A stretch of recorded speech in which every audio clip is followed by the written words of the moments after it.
Hello everyone, welcome to MS teaching channel. आज के इस वीडियो में हम cell cycle and cell division के एमसीक्यूज डिस्कस करेंगे। So let's start with the first question. A cell cycle includes interface and M phase, जिसको divisional phase भी बोलते हैं। सेकेंड ऑप्शन है prophase, metaphase, anaphase and telophase. Third is G1S, G2 phases, and fourth is karyokinesis and cytokinesis. The right answer to this question is option A. A cell cycle के जो main faces होते हैं वो दो ही होते हैं और सबके इनके सब पार्ट्स होते हैं। पहला फेस आ गया इंटरफेस, दूसरे को बोलते हैं हम एम फेस या फिर डिविजनल फेस या माइटोटिक फेस भी बोलते हैं। और जो इंटरफेस है इसका ड्यूरेशन बहुत ज़्यादा होता है और जो एम फेस है इसका ड्यूरेशन बहुत ही कम होता है। तो option A is right answer. Question number 2, which of the following phases of a cell cycle is not a part of interphase. Interphase का पार्ट कौन सा नहीं है। मैंने अभी फर्स्ट क्वेश्चन में बताया कि सेल साइकिल के मेनली दो फेसेस होते हैं या दो पार्ट्स में होते हैं, इंटरफेस या और एम फेस, और दोनों के सब पार्ट्स होते हैं। अब इंटरफेस के 3 सब पार्ट्स होते हैं। अब इनमें से यहाँ 4 दिए हुए कौन सा नहीं है, S, G1, G0 and M। तो ये जो है option D, that is M phase is not a part of cell cycle of interphase. तो इंटरफेस के जो पार्ट्स हैं वो हैं आपके, पहले आता है G1 फेस, फिर उसके बाद आता है सिंथेटिक फेस, फिर आता है G2 फेस। बट मेनली ये 3 है, बट समटाइम्स क्या होता है कुछ जो हैं वो G1 के बाद आगे दूसरे फेस में अगर उनको प्रॉपर न्यूट्रिएंट्स या माइटोजेंस ना मिले तो वो G0 फेस में भी चले जाते हैं। तो ये सारे इसके इंटरफेस के पार्ट्स हैं, एम फेस जो इसका पार्ट नहीं है। Question number 3, the cells that do not divide further, जो डिवाइड नहीं करते हैं, exit G1 phase, G1 phase को एग्जिट करते हैं to enter an inactive stage, inactive stage में चले जाते हैं, called dash of the cell cycle. G1 stage, G2 stage, S stage या G0 स्टेज। तो वो इनएक्टिव स्टेज जो होती है that is your option D, G0 stage. और ये क्यों आती है, जैसे मैंने अभी आपको प्रीवियस क्वेश्चन में बताया कि इंटरफेस के मेनली 3 पार्ट्स होते हैं, G1, S and G2। But sometimes क्या होता है कुछ जो फर्दर डिवाइड नहीं कर पाते हैं सेल्स, वो इनएक्टिव स्टेज में चले जाते हैं, दैट इज़ G0 स्टेज में चले जाते हैं। ये क्यों जाते हैं G0 स्टेज में, due to non availability of mitogens and energy rich compound की कमी होने से ये इनएक्टिव स्टेज G0 स्टेज में चले जाते हैं। अब माइटोजेंस टर्म में यूज़ कर रही हूँ। माइटोजेंस होते क्या हैं, ऐसे सब्सटेंसेस जो सेल डिवीज़न को प्रमोट करते हैं या उसको इंड्यूस करते हैं, दे आर नोन एज माइटोजेंस। तो अगर माइटोजेंस और एनर्जी रिच कंपाउंड की कमी होगी तो सेल जो है वो G1 फेस के बाद इनएक्टिव फेस में चला जाता है, जिसको G0 स्टेज बोलते हैं। Next question, which typical stage is known for DNA replication, metaphase, G1 phase, S phase या G2 phase। तो answer to this question is option C, S phase। S phase जो है उसको सिंथेसिस फेस भी बोलते हैं। तो सिंथेसिस फेस में आपका DNA रेप्लिकेशन होता है, option C is right. Question number 5, synthesis of histone protein occurs in G1 phase, interphase, anaphase या G0 फेस। तो हिस्टोन प्रोटीन की जो सिंथेसिस है वो किस फेस में होती है, वो होती है इंटरफेस, हम यहाँ पे लिखेंगे। इंटरफेस के भी किस में, इंटरफेस के एस फेस में ये सिंथेसिस ऑफ हिस्टोन प्रोटीन और DNA रेप्लिकेशन होता है। तो एस फेस नहीं दिया है तो हम इंटरफेस लिखेंगे, option B is right. Question number 6. Read the following statements about the cell division and select the correct answer. First is M phase represents the phase when actual cell division occurs. सही है। And I phase represents the phase between two successive M phases, ये statement ठीक है, याद रखनी है statements भी।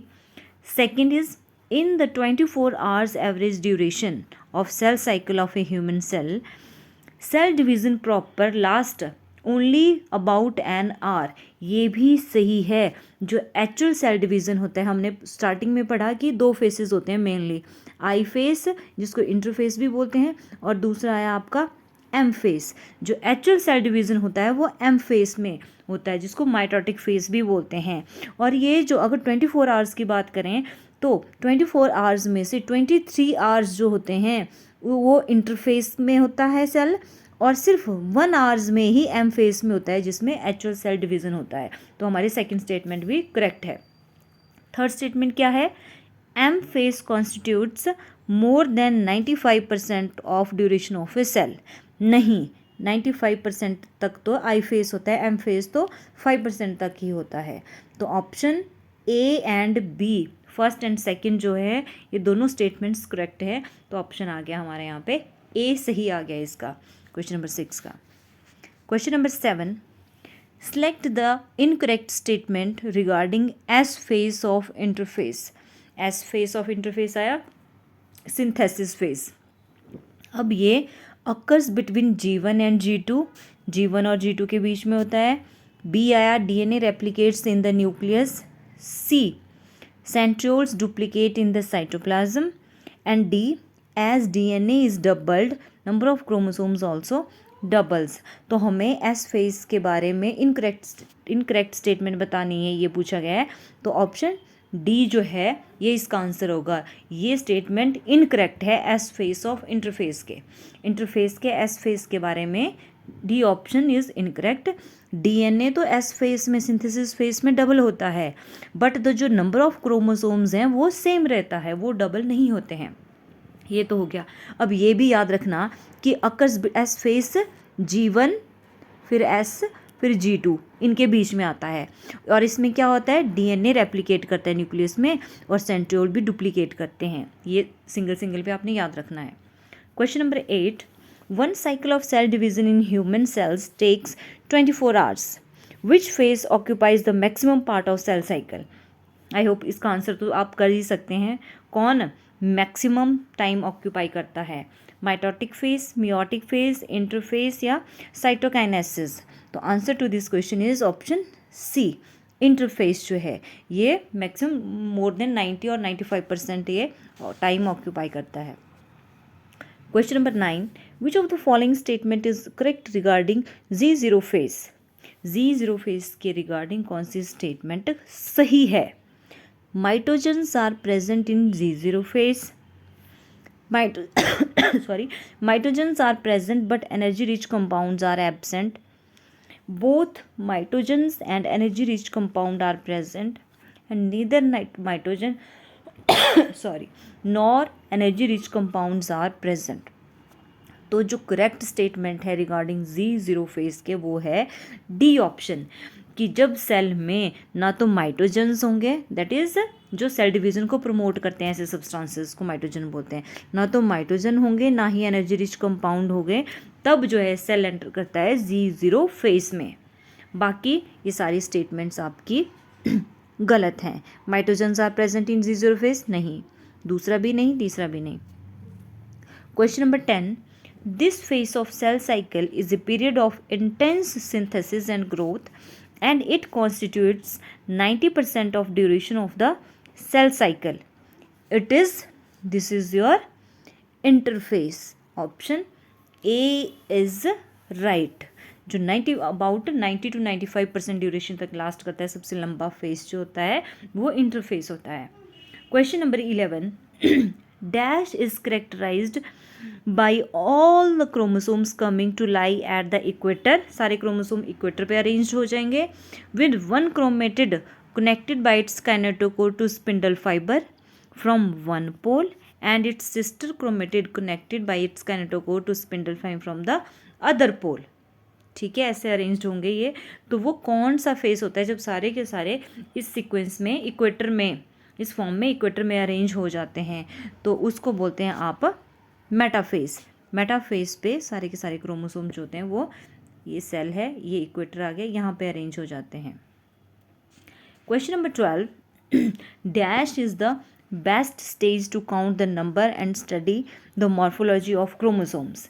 ऐसे तो क्रोमोसोम ऐसे टेंगल्ड से रहते हैं ऐसे एक नेटवर्क की फॉर्म में, लेकिन कब होता है जब हम उनको अच्छे से वो अरेंज्ड हो जाते हैं बढ़िया से सेपरेट सेपरेट, और हम उनको काउंट कर सकते हैं। That phase is known as prophase, metaphase, anaphase या टेलोफेज। दैट इज मेटाफेज, जब वो इक्वेटर में अरेंज्ड होते हैं। सो ये थे हमारे सेल डिवीज़न के कुछ MCQs। If you like the video then please subscribe my channel M H teaching. Thanks for watching.